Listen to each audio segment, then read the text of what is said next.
Welcome to our last session of the day on how to inspire creators and win over consumers on short video platform TikTok. The panel is led today by Connor Begley, who is co-founder and president of Tribe Dynamics, a leading influencer marketing analytics platform for the beauty, fashion, and lifestyle industries. Connor is joined by executives from two brands that have seen success on TikTok: Blair Badge, Director of Marketing at indie brand Summer Fridays, and Madeline Davis, Senior Social Media Manager at skincare brand Youth to the People. Connor, I will leave you to give us an overview of TikTok and how it's being used, and to open the discussion with our panelists. Awesome, thanks. And maybe I'll let everybody introduce themselves, and then I'll kind of set the stage in terms of TikTok. Just make sure everybody's on the same page, and then we'll hop right into the Q&A, or right into the into the session. Sound good? Blair, Madeline, do you want to introduce yourselves? Sure, I'll go first. So hi everyone, I'm Blair Badge, Director of Marketing at Summer Fridays. We are a indie skincare brand based here in Los Angeles. We are globally distributed through Sephora, Mecca in Australia, several retailers in the UK, Sephora EU, and Sephora Middle East. We actually just celebrated our third birthday just last month. So we were talking just before the session that we are a preteen brand, as we like to call it, but heavily engaged on social media, especially platforms like Instagram, TikTok, which is actually where our brand was founded, because we were actually birthed by two influencers, Mariana Hewitt and Lauren Gores Ireland. So super excited to be here with all of you today, talking about all things TikTok. Happy birthday to Summer Fridays. That's exciting. Thank you.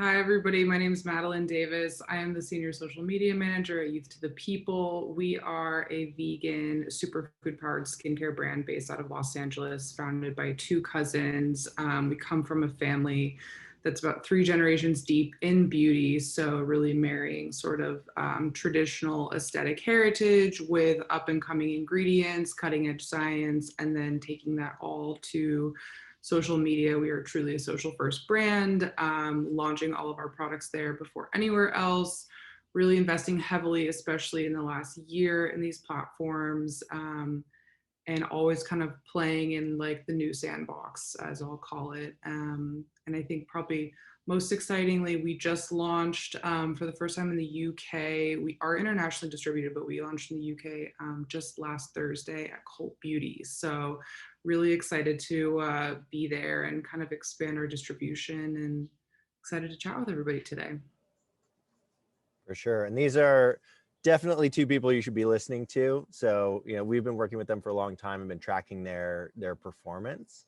And from them, I think on the Youth to the People side, you guys were the number 74th ranked brand we tracked in 2018, and have jumped over 50 slots all the way up to number 21, and are in the top 5 fastest growing of the top 25 brands. And then on the Summer Fridays side, you guys went from number 52 all the way to the top 10. So number 9 overall, jumping over 40 slots, and the second fastest brand of the top 10 we track. So congrats. And this is in terms of influencer coverage. So congrats, guys. Keep it up. And so, yeah, so I'll hop straight into the TikTok overview, and we will get going. All right. So TikTok, right? It's massive. Most people don't realize kind of just how big it is. But if you were to benchmark it against the other big platforms like an Instagram or a YouTube, it's right in line from a kind of total global user perspective. So over 1 billion users. What you find is that those users are actually quite unique from the other platforms. So almost 50% of them do not use Facebook. Almost 50% of them do not use Instagram. And a lot of them are young. Now, with that being said, I guess I'm technically under 34 now still, but I think it is moving up generations at the same time, which is really exciting. And we are also seeing it not just be a big platform in and of itself, but you're seeing a lot of TikTok content bleed into the other social media platforms. So for us, we saw about $100 million in EMV from March of last year through February this year, so the last 12 months. that mentions TikTok on the other social media platforms, which is up over 229%. So it's big, it's growing really fast, and it's a unique audience, which is why I think people are paying attention to it. In terms of the basics, right? So first up, right, it's firmed vertically. They're about 60 seconds long that they can be. They're usually shorter than that, 11 to 17 seconds. So these are short, kind of really quick consumable pieces of content. TikToks are generally created right in app. Obviously, there's people getting more and more advanced from a technology perspective, but generally they're created right in app, which I think is important. There's always a sound that is associated with the content, and that actually has a really big impact on kind of content creation. So we'll look at a video in a minute that inspired over 130,000 additional videos to be created using the same sound clip. So sound is something that's very central to the actual application itself. And then finally, you can actually build a kind of storyline over time, right? So you can have part 1, part 2, part 3. I hate those, but people do them really often, right? Try and get it all in one video if you can. So in terms of TikTok, there's not really any specific formula to success or for success at this stage. And to kind of illustrate that, I'm going to show you a really quick video. This is one of the more surprising viral trends, I'll say. And I'll just show it to you. Can you guys hear that? No? Okay. So because you guys can't hear that, I'll talk over it. What this guy's name is Nathan Apodaca. And this is a video of him riding a skateboard to work, drinking Ocean Spray Cran Raspberry. And it has Fleetwood Mac playing over it at the same time. And if you listen to it, it's quite relaxing as a video. And you wouldn't think there's anything special about this video, but this video has now generated over 500 million views around this one particular topic. So to go through the kind of timeline here, he shoots the video goes viral. From there, Mick Fleetwood of Fleetwood Mac recreates it himself, actually kind of copying it using the same audio. From there, Ocean Spray actually sends him a pickup truck full of cran raspberry, juice. And then finally, the Ocean Spray CEO even posted his own video kind of replicating it.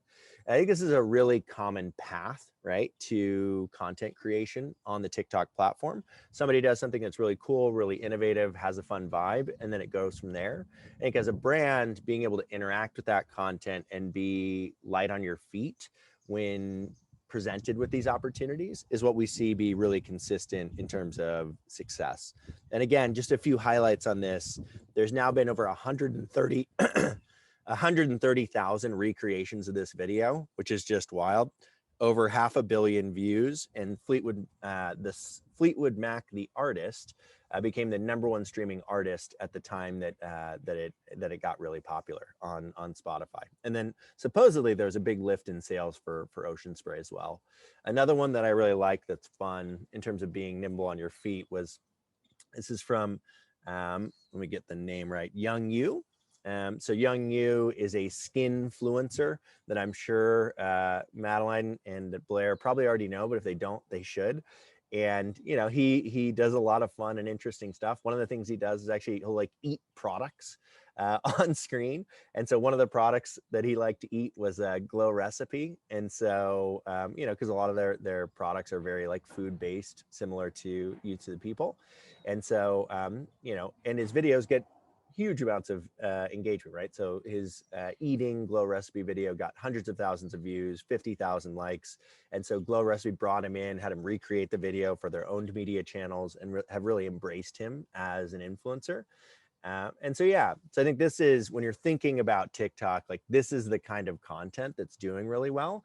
And as a brand, being able to be nimble and interact with that content is what we see be kind of critical to success. The last two strategies we'll talk about, and then we'll hop straight into the Q&A, this one was a little bit more planned in nature, but it's worth kind of following as a timeline. So ELF, or ELF, is a makeup brand that launched their Eyes, Lips, Face TikTok challenge. which is now up to over 7 billion views.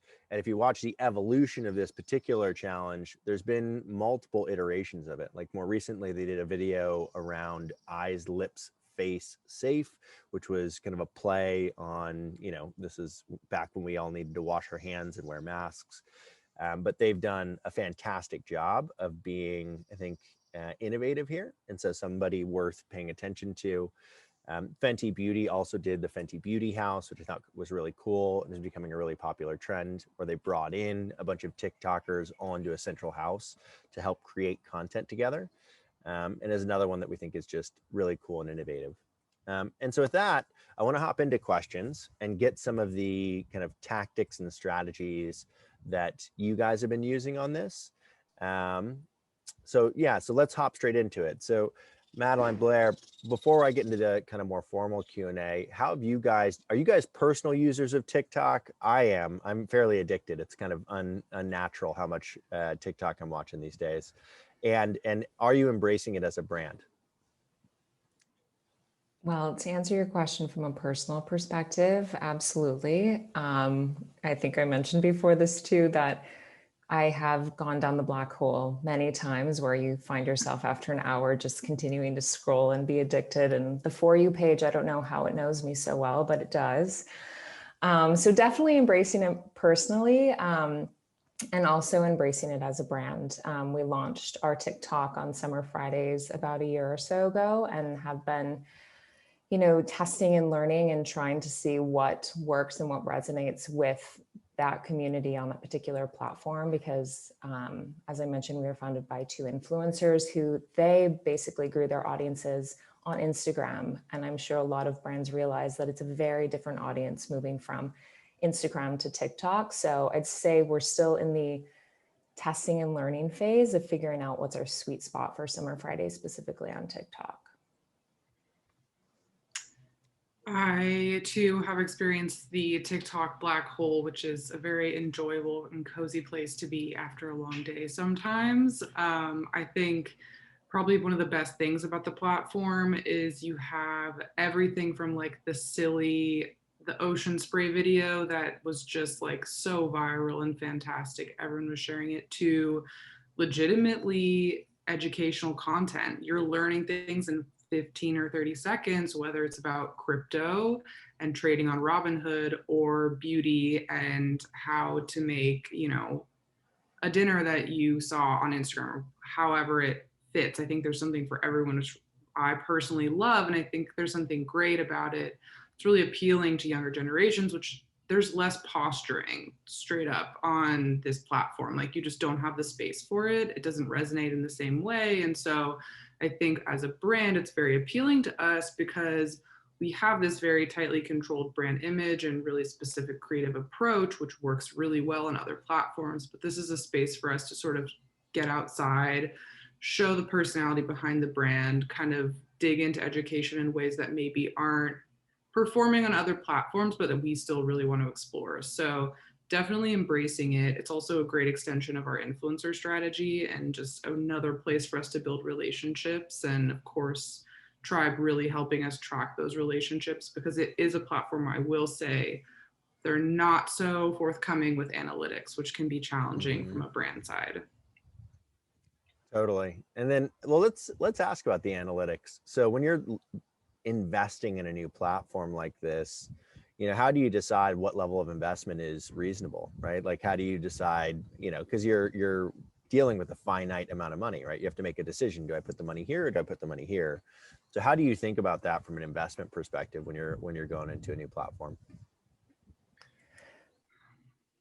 It's tough with a new, well, I don't necessarily have like the perfect answer, but especially with a new platform like TikTok, where, the analytics are a little bit less specific, especially like Instagram, it's easier for us to track. YouTube, obviously easy for us to track and quantify.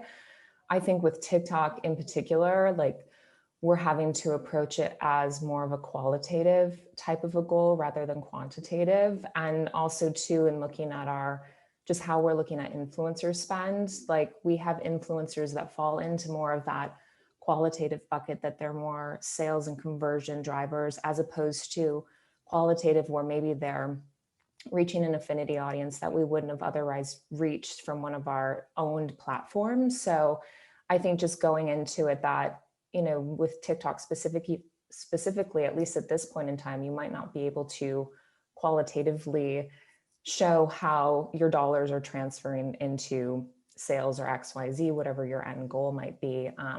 But I think one thing we've learned this past year is TikTok is only going to get bigger from here, and brands are going to need to figure out how to play in the space. And the real, I think, the key takeaway, I think, is to get in early and to not wait until we can quantify it, to just start testing on the platform now, well, before the algorithm changes any further.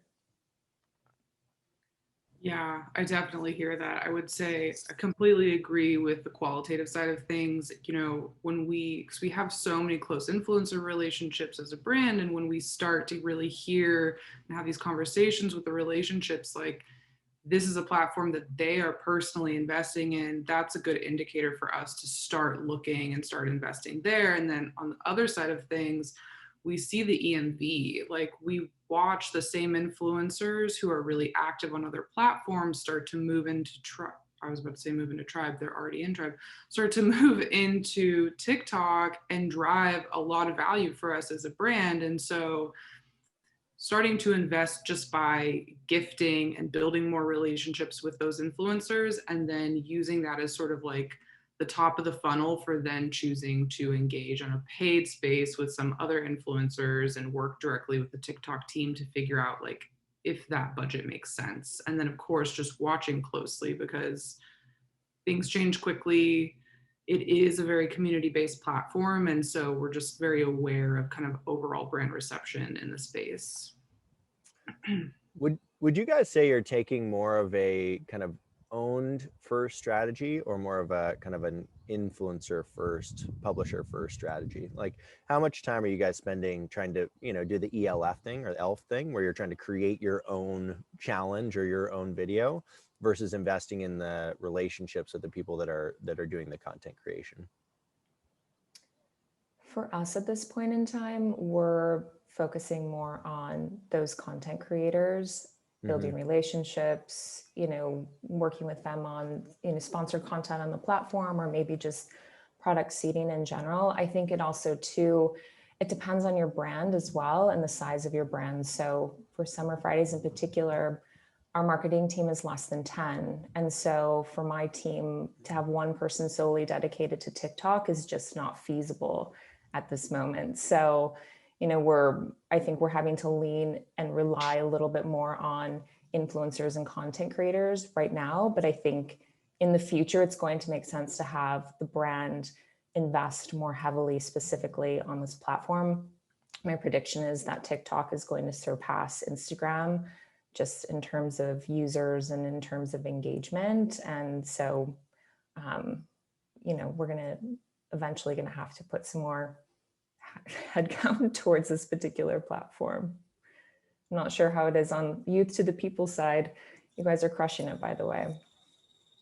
Thank you. Same to you. It's really, as a brand, I would say no small feat to have a presence on TikTok, because as you said, you really need someone who's living in the platform, because it's so trend driven. Like, that's the way you're going to grow. And the only way to identify those trends is really to be in it. It's not as, I think Instagram, you can take a more hands-off approach and you see things coming in a greater sense. It's a more condensed world. But yeah, for now, we're definitely taking a creator first approach. And similar to what we've done in Instagram, it's investing in these relationships, which then in turn drive the EMV back to us, and working with paid partners in a way that makes sense for their platforms, and then also using that content on our platforms, so that it's not all on our team. Because the content creation, as simple and fun and in-app as it seems,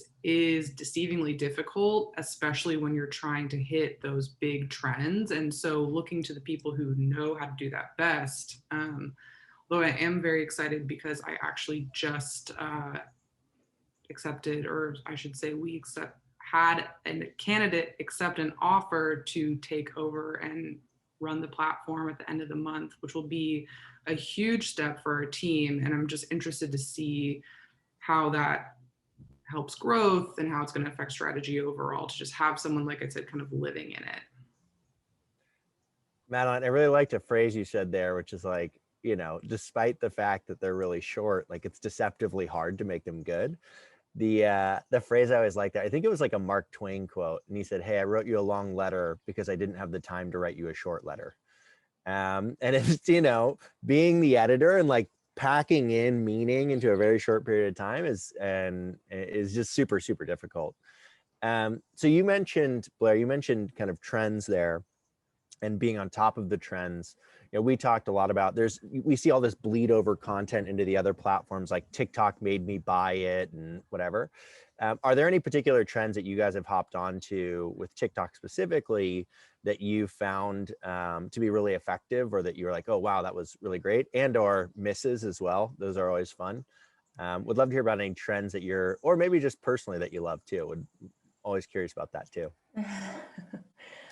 Well, one trend that we're testing right now is our founders created a really cute video with them wearing Summer Fridays merch, with Summer Fridays products. If you're not familiar with our brand, during quarantine, we've done some sweat set merch drops that are these really fun tie-dye Summer Fridays sweat sets that I actually just saw a girl walking on Abbot Kinney yesterday with head to toe Summer Fridays sweat sets, which we love. But anyway, our founders created this cute video with all their Summer Fridays merch, and they're saying, "Tell me you love Summer Fridays without telling me you love Summer Fridays. I'll go first." And they're showing like all of our merch drops, all of our products, etc. And we have had such great stitches of that videos with girls that I swear have purchased every single Summer Fridays product down to like our tube key, which is so cute to see. So that one's been really fun the past couple of weeks, is seeing everyone's stitches. I wouldn't say that it's like a viral moment where we have like millions upon millions of hearts, or, you know, but it's just been a really fun moment to see our community sharing all of their Summer Fridays swag and products. In terms of your other question on something that's been a flop, I wouldn't necessarily say there's any one thing that comes to mind, but it's just interesting on TikTok where, for instance, like ASMR videos, you'll see certain ones that'll go viral. And we've done several with a few of our masks that are very just beautiful and gooey and gorgeous to look at. And, you know, you think that it's, you know, has the potential to go viral, and it doesn't. And then things that you don't think are going to go viral on TikTok, like we just had one with our recycling program that did, and it's not a super sexy video, but we had really high engagement. It's like TikTok kind of, you just can't put your finger on what's going to work and what's not going to work. You literally just have to throw everything against the wall and see what sticks. Everything, truly. And that sounds stressful. Yeah. I'm glad that's your job and not mine. To give you guys a shout out on the merch, Blair, I got on the phone with Joe, one of our co-founders, or I got on Zoom, I should say, and he had the tie-dye sweatshirt on. So it's truly made its rounds. Very, very popular. And like content is amazing. I love that Joe is wearing that. Thank you. I've got my Youth to the People socks that I wear, by the way. I love those socks. Thank you, Connor. You're gonna show them off at the end of the session. I wish I had them on. I have on taco socks though. Look at that. Oh yeah. Ooh, right. And slippers, because it's 8 a.m. here. I mean, trends for us, something we watch really closely, Blair, you just kind of hit on this briefly, is there's a lot of like sustainability and sort of like eco awareness education on the platform. Like I said, it's a great place to have kind of like quick learning moments. And we've seen that for us, because we are a super sustainability focused brand and we have this big push for recycling, and we only, you know, produce in glass, that TikTok is a fantastic place for us to educate on that segment of our brand. We saw a lot of growth from that, especially last year. at this time for Earth Day, and we'll do a big push again, they always kind of promote a few key hashtags. And so like, that's a great place for us to really watch and jump on those trends.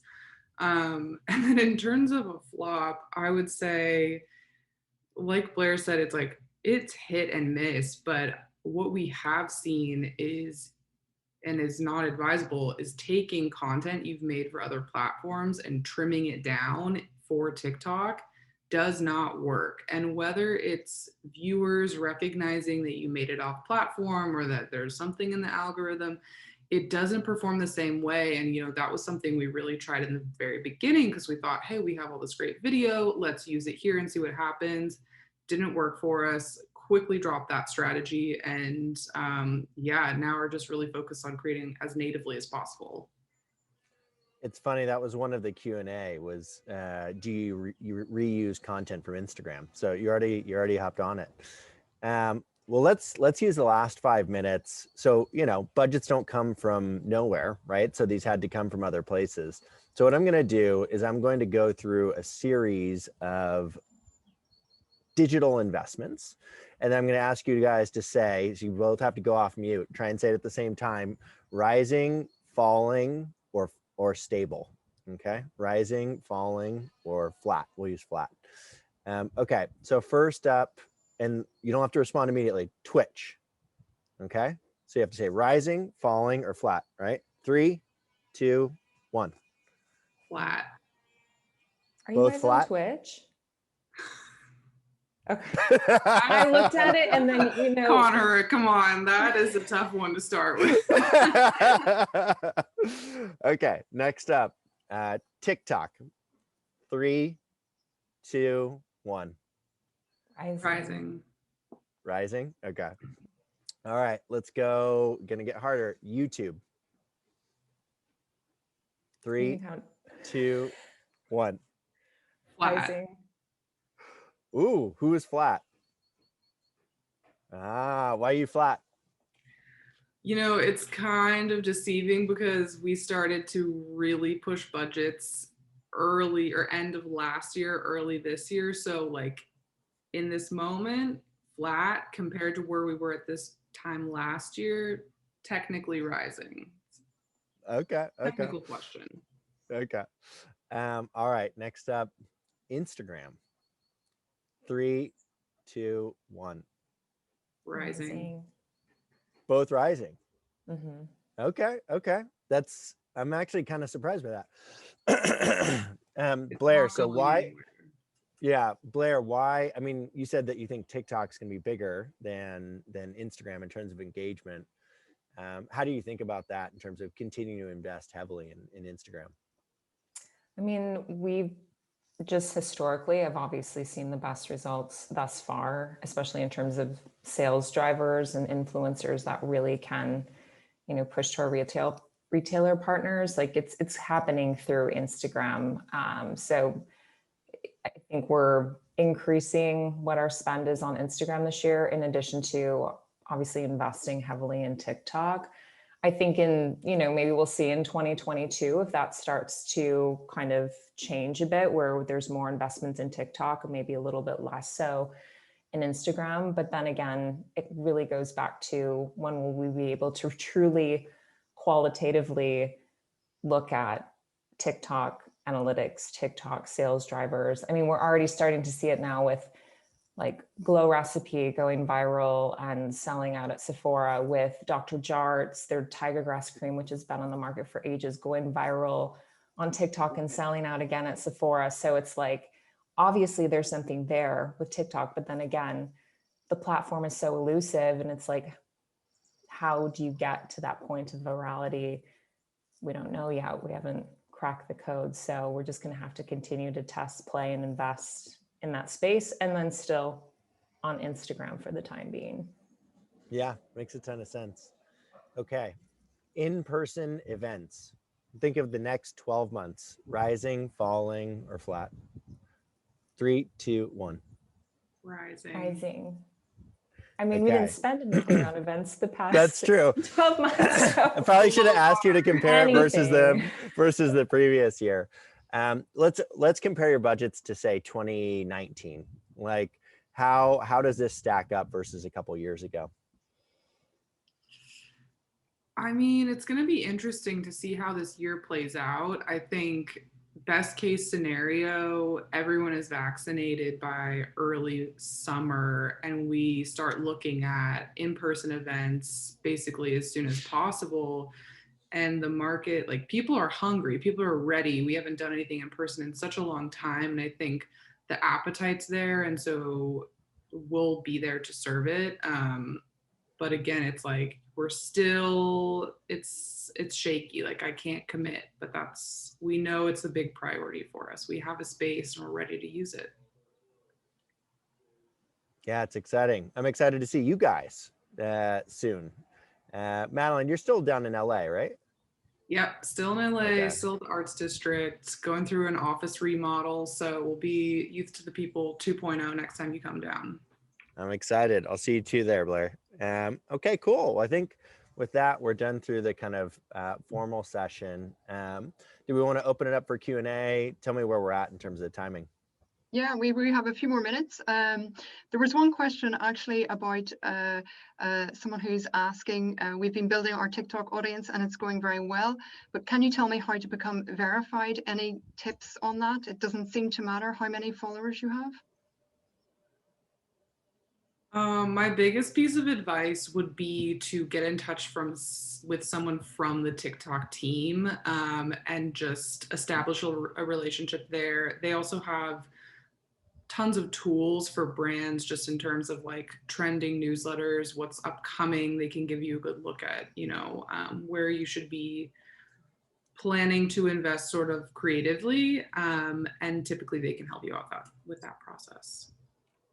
Okay. Another one has just come in. TikTok has quite a young audience. Do you think the platform can work for more mature brands and more mature audiences?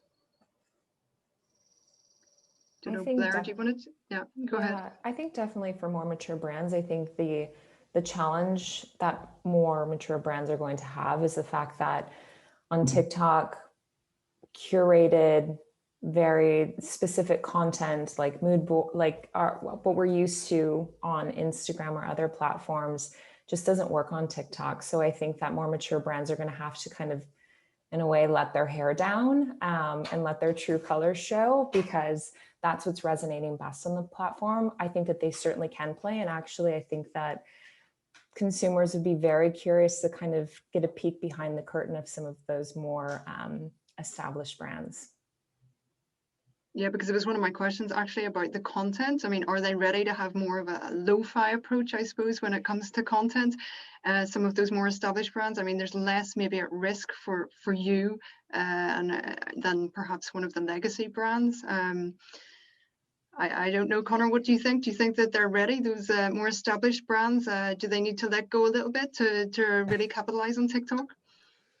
Yeah, I think there's the could they do it and will they do it are very different, questions, right? So could they do it? Totally. I think, CeraVe, which has been around forever, has exploded in all the data that we're tracking and is not like a sexy brand, frankly, like a Summer Fridays or Youth to the People.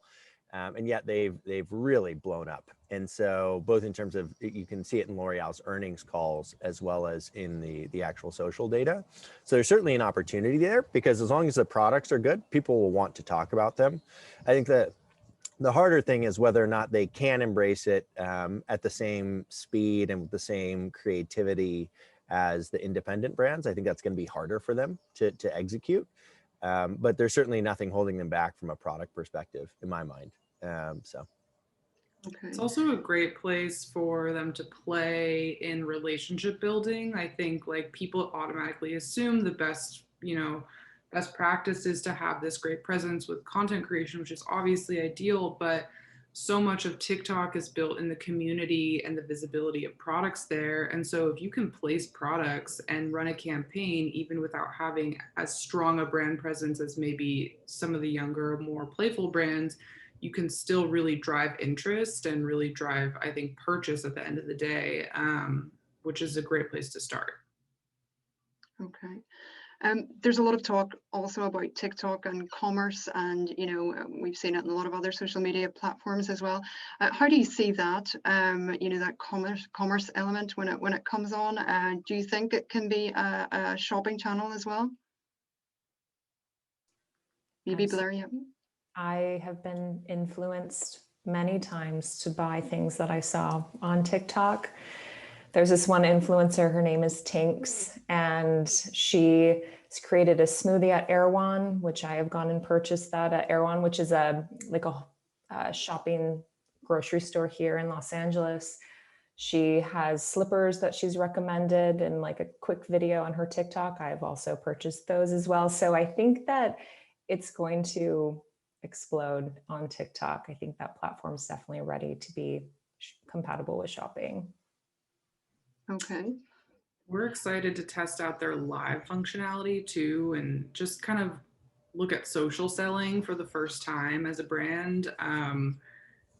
Having one of those sessions really dedicated to a specific SKU and just watching how that performs. And we do use a tool, it's called Dash Hudson. It's actually built for Instagram, but they offer a spirit gallery functionality where it's essentially like a shopping stream that you can put in your bio in TikTok. So it's sort of hacking it as a commerce channel right now, but we're definitely testing it. And I think, as Blair said, like it has the influence, it has the ability to influence purchasing. So I think where kind of like the culture takes it and where the platform adapts in the next year or so will be really telling of the future. The thing I would add there to the commerce side that I think is really important is thinking about kind of how people use things and why they use them. So, this happens, you've seen this, because I've been in this for a while, you've seen it play out, right? So Facebook tried to make itself basically a storefront and it flopped, right? And I think that's because when you're on Facebook, like you're not shopping, right? That's not what you're doing. Versus, on Google, when I search for something, I'm actively shopping, right? So having that be a shopping experience makes sense. And you're seeing the same thing with Instagram, right? So Instagram's tried to make itself into a commerce experience. And like when I'm going through Instagram, like I'm not shopping, right? I'm looking, I'm discovering, I'm being inspired, but I'm not shopping. And so I think that's part of the reason that Like to Know It has worked so well, because it's like, oh, hey, I really like that. I want to go shop it later, right? When I'm in shopping mode, I want to look at that, read the reviews, compare it to other products, right? Like, so I want to do that later. I don't want to do that when I'm in that experience. And so breaking people's mindset out of whatever they're doing to go do something else is actually quite difficult to do, even if you make it really easy. And so I think that's part of the reason that it hasn't taken off with Instagram on the commerce side. And I frankly expect it to be the same thing with TikTok. I think if they can connect those dots through something like a Like to Know It, it's really interesting, but I don't think it's going to suddenly become Shopify, right? It's not going to suddenly become a storefront. Seems unlikely. Okay, interesting. We talked there a little bit about the legacy brands. What about older consumers? Another question. What can brands do, or can brands use TikTok for older consumers and older audience? Is it worth it? My mother-in-law loves TikTok. She's on it all the time. I think, my neighbor who's probably in his mid 50s is on TikTok constantly. So I think it's a little bit of a misnomer that it's all young kids. That's my opinion, but I don't know about you guys. I think so too. I mean, similar to what we saw with Instagram, we thought, oh, this is just going to be a millennial platform, but my mother and all of her friends, they all obviously have Instagram accounts now, and I won't be surprised when she tells me she has a TikTok account as well. I think maybe they'll be less so creating content themselves, but definitely consuming content, being entertained, etc. Yeah, and you said something earlier, Blair, which I think is really relevant to this question, which is early adoption will serve you later on. Even if the audience feels young at this point and maybe not exactly your target audience, in a year and a half, that's definitely going to change. The demographics will widen. And if you can figure out how to make it work for your brand, the audience will be there. Audience is there, just may not be as large as your other platforms yet. Okay. All right, that's great. Thank you all so much. It's been really enlightening and a nice conversation and a great way to end this day for us. I know it's the morning for you, but it's a great way for us to end this day at Beauty Tech Live. Thank you, Connor, Blair, and Madeline, for taking the time to be with us and for all of your insights there. So that ends this session today. The exhibition hub is still open, so do go and see our companies who are exhibiting there, and join us tomorrow for another top lineup of speakers from around the world, including Luxasia, AS Watson Group, Boticario, and the NPD Group. And thank you, and see you tomorrow.